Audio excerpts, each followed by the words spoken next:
Hello, my dear friends. Please welcome to my YouTube channel Prahari's Care. So, we are about to begin the concluding part of the 1971 war. അവസാനത്തെ അധ്യായമാണ് 1971 വാറിൻ്റെ നമ്മൾ പ്രതിപാദിക്കാൻ പോകുന്നത്. In fact it is A concluding episode of course, but it is actually aftermath of the 1971 India-Pakistan war. ഇന്ത്യയുടെയും പാകിസ്ഥാൻ്റെയും വാറിന് ശേഷം consequences ഒക്കെയാണ് നമ്മൾ ചർച്ച ചെയ്യാൻ പോകുന്നത്. ഓക്കെ, അപ്പോൾ അതിൽ വളരെ ഇൻട്രസ്റ്റിംഗ് ആയിട്ടുള്ള കുറച്ച് കാര്യങ്ങളുണ്ട്, കുറച്ച് തിങ്ക് ഓവർ ചെയ്യേണ്ട കാര്യങ്ങളുണ്ട്. 1971 മുതൽ ഇന്ന് വരെയുള്ള കാലഘട്ടത്തിലേക്ക് നമ്മൾ തിരിച്ചു നോക്കുകയാണെങ്കിൽ ഒരു 54 ഇയേഴ്സ് അല്ലേ, 29 പ്ലസ് 25, അപ്പോൾ 55 ഇയേഴ്സ് ആകുന്നു. അപ്പോൾ ആ ഒരു ചരിത്രം നമ്മൾ അന്നത്തെ ആ ഒരു സിറ്റുവേഷനും ഇന്നത്തെ ഒരു സിറ്റുവേഷനും കൂടി നമ്മൾ അന്നത്തെ സിറ്റുവേഷൻ പറഞ്ഞു പോകുമ്പോൾ നമ്മൾ ചിന്തിക്കേണ്ടത് ഇന്നത്തെ സിറ്റുവേഷനെ കൂടിയായിരിക്കും. അപ്പോഴേ നമുക്ക് അതിൻ്റെ കറക്റ്റായിട്ടുള്ള ഒരു അച്ചീവ്മെൻറ്റ് ഓഫ് ഇന്ത്യ ഒക്കെ നമുക്ക് മനസ്സിലാക്കാൻ പറ്റുള്ളൂ. Okay, let us see. Aftermath of 1971 war. After 1971 India-Pakistan war, East Pakistan became the independent nation of Bangladesh. That is the main idea and outcome. India emerged as a dominant regional power. അന്ന് വരെ ഉണ്ടായിരുന്ന സ്ഥിതിയല്ല. India 1971 വാർ ജയിച്ച് ബംഗ്ലാദേശ് എന്ന ഒരു പുതിയൊരു രാഷ്ട്രം പടുത്തുയർത്തുകയാണ്. അപ്പോൾ regional പവറായിട്ട് India വളരുന്ന ഒരു പ്രക്രിയയാണ് ആക്ച്വലി അവിടെ നടന്നത്.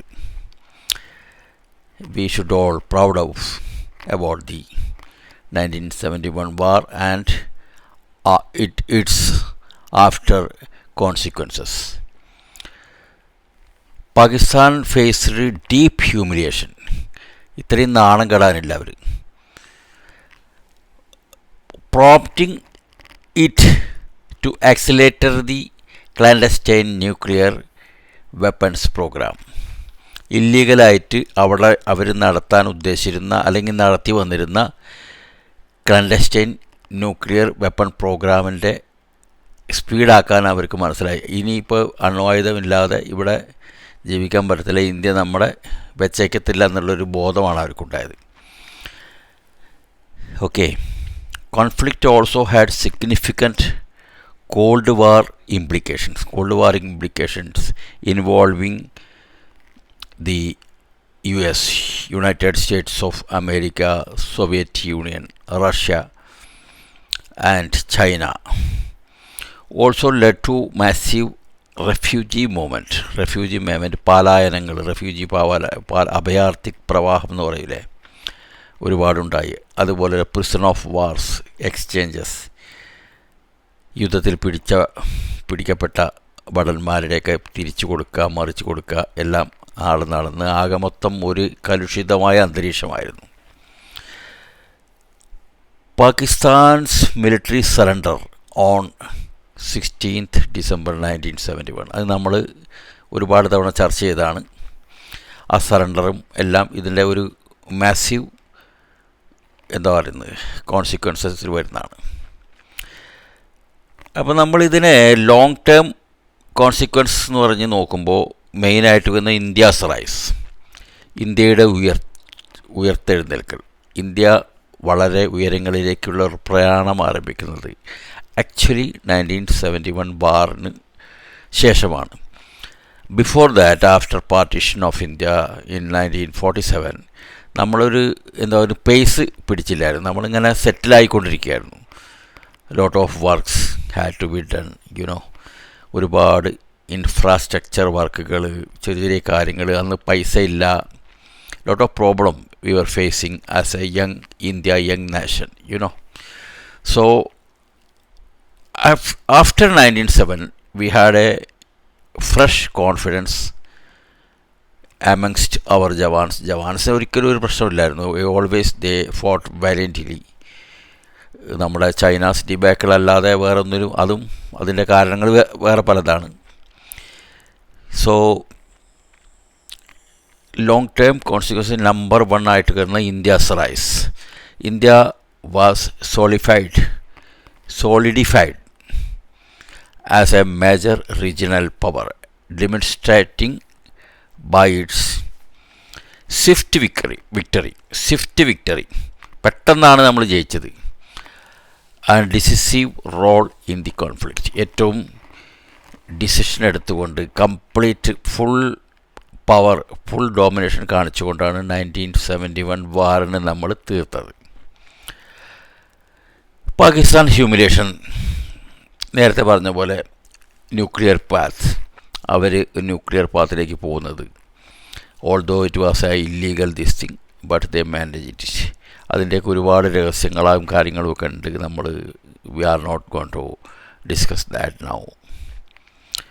ഓക്കെ, അപ്പോൾ അവരുടെ ന്യൂക്ലിയർ പ്രോഗ്രാമൊക്കെ ഒരുപാട് ഫാസ്റ്റാക്കി. ആ സമയത്ത് അവർക്ക് മനസ്സിലായി ഇന്ത്യയുടെ അഗൻസ്റ്റ് കളിക്കാൻ പറ്റത്തില്ല പ്രസൻറ്റ് സിറ്റുവേഷനിൽ നിന്ന് അവർക്ക് മനസ്സിലായി. ഓക്കെ,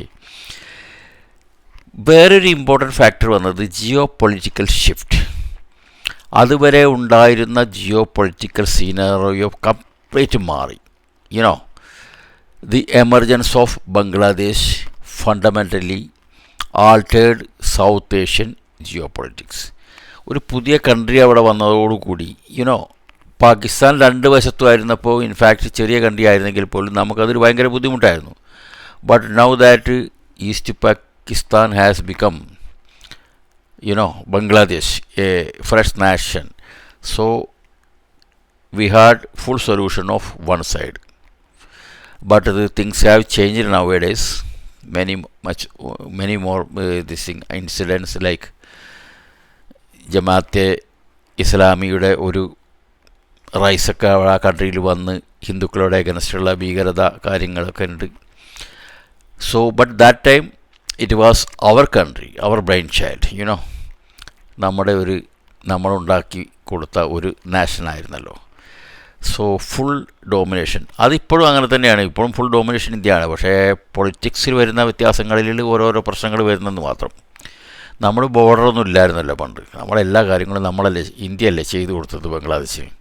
പക്ഷേ ഈ താങ്ക്ലെസ് പീപ്പിളാണ് ഇന്നവരത് കൺസിഡർ ചെയ്യാത്ത ഒരു പുതിയ ജനതയാണ് അവിടെ ഉള്ളത്. Okay, another important factor was Shimla agreement.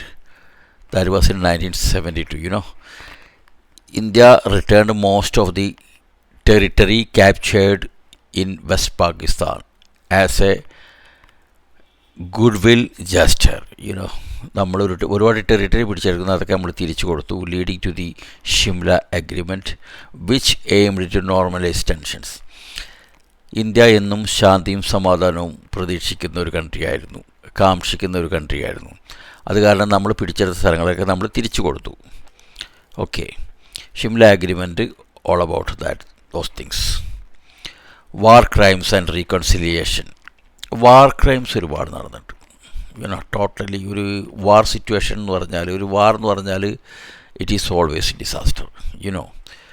നമുക്ക് വിജയമുണ്ടായി നമ്മളതിൽ ആഹ്ലാദിക്കുന്നുണ്ടെങ്കിലും war is war. It is disaster, complete disaster. ഒരുപാട് നമ്മളുടെ ഇഷ്ടജനങ്ങളൊക്കെ മരിച്ചു പോകും. 2 ഭാഗത്തും കുറേ ജീവനുകൾ നഷ്ടപ്പെടും. പക്ഷേ അനിവാര്യമായി തീർന്നു കഴിഞ്ഞാൽ വാറല്ലാതെ വേറെ മാർഗവുമില്ല. അതായത് വാർ കൊണ്ട് മാത്രം തീരുന്ന പ്രശ്നങ്ങളാണ്, നമ്മളെ ഡോമിനൻസ് കൊണ്ട് മാത്രം തീരുന്ന പ്രശ്നങ്ങളാണെങ്കിൽ we should go about it. നമ്മുടെ നമ്മുടെ ആ ഒരു അന്തസ്സിനും ആഭിജാത്യത്തിനും ചേർന്ന ജീവിതം നമുക്ക് നയിക്കണമെങ്കിൽ പലപ്പോഴും നമുക്ക് യുദ്ധം ചെയ്യേണ്ടി വരും. അതിനുമാണല്ലോ നമ്മൾ സേനയെ വെച്ച് പുറപ്പിക്കുന്നത്. സോ വാർ ക്രൈംസൊക്കെ ഒരുപാട് നടന്നിട്ടുണ്ട് ആ സമയത്ത്. Even after that also still it is going on many places. നമ്മളിപ്പോൾ വെനിസുലയുടെ കണ്ടു, ഇറാൻ്റെ കണ്ടുകൊണ്ടിരിക്കുകയാണ്, കുറച്ച് മുമ്പ് ബംഗ്ലാദേശിൻ്റെ കണ്ടു, നേപ്പാളിൻ്റെ കണ്ടു. Problem everywhere.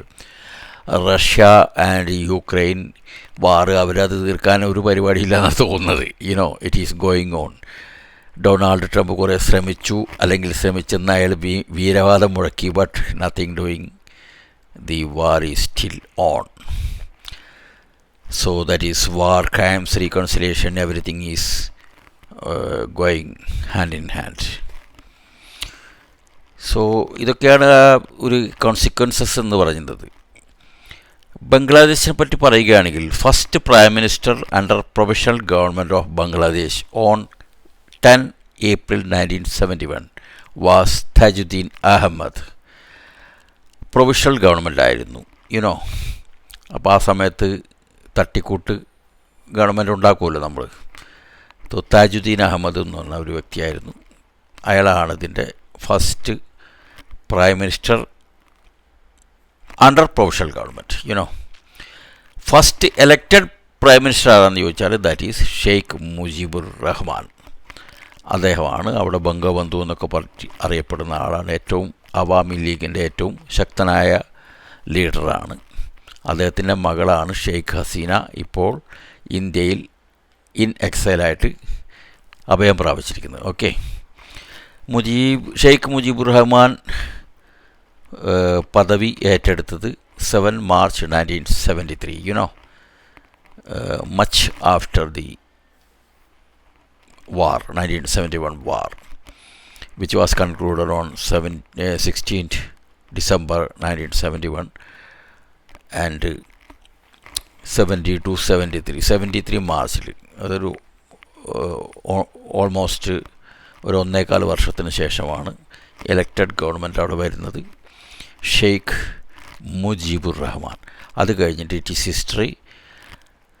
സോ BSF ബോർഡറിൽ ഡ്യൂട്ടി ചെയ്യുവാണല്ലോ. അപ്പോൾ നമ്മൾ BSF ഡ്യൂട്ടി ചെയ്ത് വരുമ്പോഴും നമ്മൾ ഒരു 4000 കിലോമീറ്റേഴ്സ് നമ്മൾ ഡ്യൂട്ടി ചെയ്യുന്നുണ്ട് ബംഗ്ലാദേശ് ബോർഡർ. സോ നേരത്തെ ഫെൻസിങ് എല്ലായിടത്തും ഇല്ലായിരുന്നു. പിന്നെ ഗിവ് ആൻഡ് ടേക്ക് പോളിസി ഒരുപാടുണ്ടായിരുന്നു. നമ്മളൊരുപാട് സാധനങ്ങൾ അങ്ങനെ ഇല്ലീഗലി എല്ലാം കൊടുക്കുമായിരുന്നു. But things have change. ഇപ്പോൾ ഓൾമോസ്റ്റ് എല്ലായിടത്തും ഫെൻസിങ് ആയിരിക്കുകയാണ്. അപ്പോൾ ഫെൻസിങ് ആയി ഒരുപാട് 2015 നമ്മളൊരു ഫർദർ ലാൻഡ് റിഫോംസ് ചെയ്തു. അതിനുശേഷം പ്രശ്നങ്ങൾ കുറഞ്ഞു. But now whatsoever it is only politics. Geo പൊളിറ്റിക്സിൻ്റെ ഒരുപാട് പ്രശ്നങ്ങളുണ്ട്. പിന്നെ റിലീജിയസ് വിഷയങ്ങളാണ് ഏറ്റവും കൂടുതൽ. കൾച്ചറൽ ഡിഫറൻസസ് ഇന്ത്യയുമായിട്ട് അധികമില്ല. പ്രത്യേകിച്ച് ഈസ്റ്റ് സ്റ്റേറ്റ്സും വെസ്റ്റ് ബംഗാൾ, ത്രിപുര, അതെല്ലാം കൾച്ചറലി വലിയ ഡിഫറൻസ് ഇല്ല. ബട്ട് റിലീജിയസ് പ്രോബ്ലം, റിലീജിയൻ അതൊരു വലിയ ഇഷ്യൂ ആണ്. അതിനെ മുതലാക്കിക്കൊണ്ട് പ്രശ്നങ്ങൾ സൃഷ്ടിച്ചു കൊണ്ടിരിക്കുകയാണ് പലരും. സോ ഇതൊക്കെയാണ് ഇതിനെപ്പറ്റി നമുക്ക് കൂടുതൽ പറയാനുള്ളത്. അപ്പോൾ ഇനി അടുത്ത ഒരു നല്ല എപ്പിസോഡുമായിട്ട് ഉടൻ തന്നെ വരുന്നതായിരിക്കും. Thank you very much. എല്ലാവരും ലൈക്ക് ചെയ്യണം, സബ്സ്ക്രൈബ് ചെയ്യണം. Thank you very much. By.